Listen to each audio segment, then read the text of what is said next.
Alright, welcome back to another one. Today we're going to be looking at some Bitcoin short-term time frame action and what we could be looking at next. I also want to gloss over the idea of whether this is a macro low for Bitcoin, and then I'm going to be looking at the options index and then also some altcoins I want to gloss over. First of all, Bitcoin short-term time frame. So on the 1 hour, very important to note that we've seen very low volatility over these past couple of days. I mentioned before over here, volatility was low. We weren't even breaking the 75% on the BBWP, and it was only getting yellow here on the 1 hour. And currently, it's just flashing blue non-stop. Now, if I go back here, I was looking back, I can't find a lot of times where we have this much low volatility. The only really time I can find is kind of around here and then around here, at least in the short term. Just, at least that amount of flashing blue low volatility, right? What does this mean? Well, over the weekend, it means we haven't had a lot of price movement. Potentially coming into the next week, which at least I think we'll have some volume come in and we could have a bigger price movement and it could resolve this consolidation, right? Currently, for the past couple of days, I think it's easier to see on the 1 day, we've been just consolidating sideways for a while. And this has caused very low volatility. As you can see, even on the 1 day, after having massive high volatility, we've very quickly gone down to very low volatility. On the 4 hour as well, it's dark blue on the BBWP on the white line. Another important thing to note on the 4 hour is the 50 EMA. We've reflected off of it 3 times as I've listed out in these circles, and currently we're at the 50 EMA again. Will we reflect off of it? I don't know. I think because we've reflected off of it so many times, and coming into the next week, I think there's a good chance we're going to have some positive price movement, especially after such a big dip. I think we probably will break through this. I cannot guarantee that. I just personally think that is the most likely probability, but I would like to clarify that I'm not making at least any very short-term time frame trades based off of that. Now, I think I also mentioned in the title of the video that I think there's a chance that we could be at the bottom for Bitcoin, right? Now, I think this dark blue on the volatility is what gives me reason to say that. I think this is very low volatility here. In the next coming week, when we see some volume come into the market, I think people are going to start buying up Bitcoin at this low, and we're going to at least see some kind of positive movement here. At least something to 32 to 33k. We'll have to see, of course, but that is what I think is most likely. And then from there, potentially, we could see on a macro scale more positive price movement coming up here, and it could confirm this as a low. Now, I would like to clarify, I think there's also a good probability that this isn't the macro low.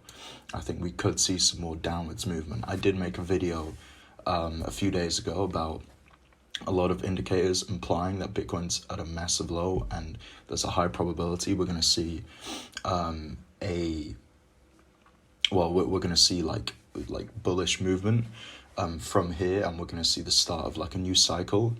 But I have been watching other videos, and I still think there's a lot of bad indicators, at least indicators that show that might not be the case, right? So I'm keeping an open mind here, right? But that's kind of it for Bitcoin's short-term time frame. Looking into options, so the premium is still, if you look on the 3 month here, it's still very high. You really want to be still selling options, not really buying them, because they're just going to be very expensive.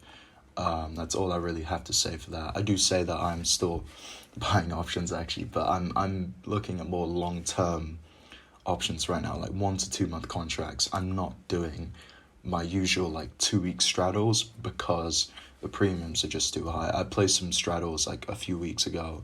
I had one of them expire, I think like 2 days ago at a loss, and I've got like 1 in 5 days that's going to expire, and I'm assuming another loss there. I mean, overall I'm going to be in profit, but it's just a bit of a pain. I shouldn't have really placed them anyway.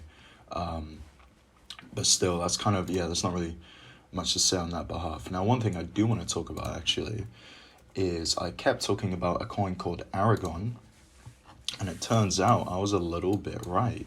Now, it did break down the support line actually that I was talking about here, but I bought around here, and then I added to my position a lot down here, and it's actually jumped up a shit ton.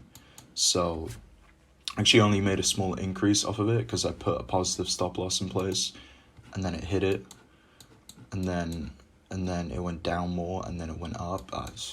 I don't know. But I'm out of my position now, and I've actually moved my position into another coin I wanted to talk about, and that's Oasis or Rose. So this is its whole timeline. It's number 176 on the market cap. Honestly, I don't know what it does. That doesn't really concern me. All I care is that it has a market cap. And if we look here, though, I was doing some technical analysis. In the second half of the bull run, it did better than in the first half of the bull run in 2021, which for altcoins is a very bullish sign. I've noticed that the ones that didn't do as well in the second half, like Chainlink, if I was to just pull that up, the ones that didn't do as well in the second half of the bull run, they ended up doing pretty shit. Now, bear in mind, I am actually in Chainlink positions. Hopefully this can load. I've had a lot of issues with CoinGecko recently. Is it not going to load? No, that's perfect. All right, well, basically, Chainlink didn't do that. And I think Oasis Rose here, clearly it's really been hit by the whole Terra Luna situation. It's absolutely plummeted. Only 115% off of all-time lows. That is pretty fucking wild, all right? And so I'm making another position based off of this cryptocurrency being undervalued. I haven't really done too much short-term time frame analysis. I kind of just looked into it. Yeah, you got, very low volatility on the 4 hour. If we look on the 1 day, volatility is still quite high. If we check the 1 hour, yeah, very low volatility. That's just, that's just kind of following Bitcoin's path there. This one I might hold for a few weeks. Let's see. I think I just sold out of Ant early because it did like phenomenal, and I was like, yeah, I'm happy with my money. But we'll see with this Rose coin. But that's kind of it for today's video. I think I'll check on 1 or 2 coins that I've looked into before. So one of them is RSR. I still have position in this. This has just gone sideways. A bit of an update today, but this hasn't really done much. My position's smaller on this though, so I'm not as concerned. Polkadot is something I mentioned before. Oh fuck, hold on. Why has it done that? That hasn't really done much either. Had a bit of a jump there up to the 16th of May, and it's not really matching the little high there in the short-term time frame. Again, I don't even have a position in Polkadot. I did want to place one, but actually I just have too many positions right now for altcoins. I don't want to over leverage myself. Here, a little bit of a bounce on Link today. Hasn't really done too much either. We're just going to see how this does over the next few weeks, maybe months.